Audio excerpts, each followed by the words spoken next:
राधे बोल बंसी वारे। अगर आप कृपा करें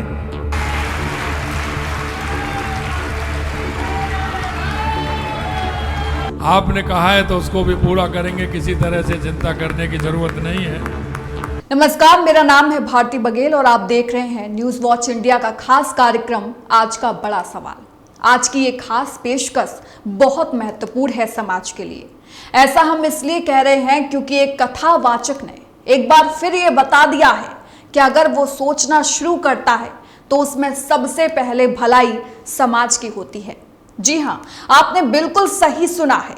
हम बात कर रहे हैं कथावाचक देवकीनंदन ठाकुर की, जो कि इन दिनों जयपुर में श्रीमद् भागवत कथा कर रहे हैं। एकाएक सीएम भजनलाल शर्मा इस कथा में पधारते हैं। आज हमारे मध्य में राजस्थान के जो सीएम साहब हैं वो भी बहुत धार्मिक हैं, गिरिराज बाबा के लाडले हैं ये। और श्री गिरिराज महाराज ने, आप लोग राजस्थान वाले जो है ना भाग्यवान हैं कि कोई धार्मिक, कोई गिरिराज महाराज को इतना प्रेम करने वाला सुंदर हृदयचित मानव आज राजस्थान को संभाल रहा है, राजस्थान की सेवा कर रहा है। तो आप लोग सभी क्या बोलेंगे? ऐसे नहीं, जोर से बोलना पड़ेगा और जोर से बोलना पड़ेगा। बोले गिरिराज महाराज की जय, बोलो बंसी वारे की जय, बोलो गिरिराज महाराज की जय। आज हमारे बीच में राजस्थान के यशस्वी मुख्यमंत्री माननीय श्री भजनलाल शर्मा जी हमारे बीच में हैं। एक बार जोरदार तालियों से हम सभी उनका स्वागत करें। और फिर देवकीनंदन ठाकुर कुछ ऐसी मांग करते हैं कि सामने बैठे भक्तों की तालियों की गड़गड़ाहट से पूरा पांडाल गूंज उठता है। वो क्या मांग थी और सीएम भजनलाल शर्मा ने क्या जवाब दिया, आप भी सुनिए। राजस्थान के हमारे मुख्यमंत्री जी हैं, लेकिन हमारे बहुत प्यारे हैं। और हमारे इसलिए प्यारे हैं क्योंकि गिरिराज जी के ये बहुत प्यारे हैं, गिरिराज जी के लाडले हैं। हम आपसे एक निवेदन कर रहे हैं, जो राजस्थान से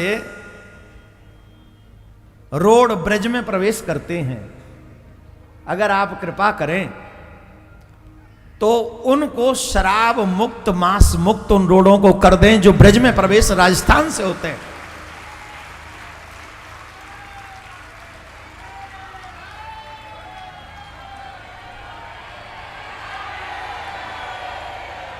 जी हमें पता है कि आप पे एक जोर पड़ेगो, पर एक निवेदन है, हम गिरिराज जी से प्रार्थना करेंगे, वहां ते आप हटाओगे तो ठाकुर जी कहूं और ते बढ़वा देगो, ये हम प्रार्थना कर रहे हैं।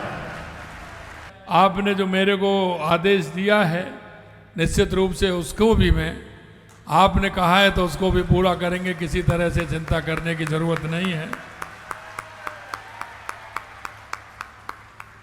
ये आयोजन की खबर नहीं है, बल्कि समाज को आईना दिखाने वाली एक गंभीर बहस है।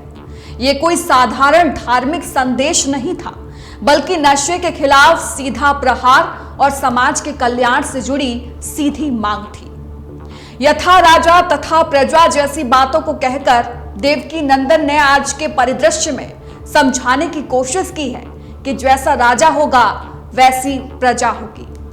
हमारे शास्त्र कहते हैं, जैसा जिस प्रदेश का राजा होता है, देश का राजा होता है, वैसे ही उसकी प्रजा होती है।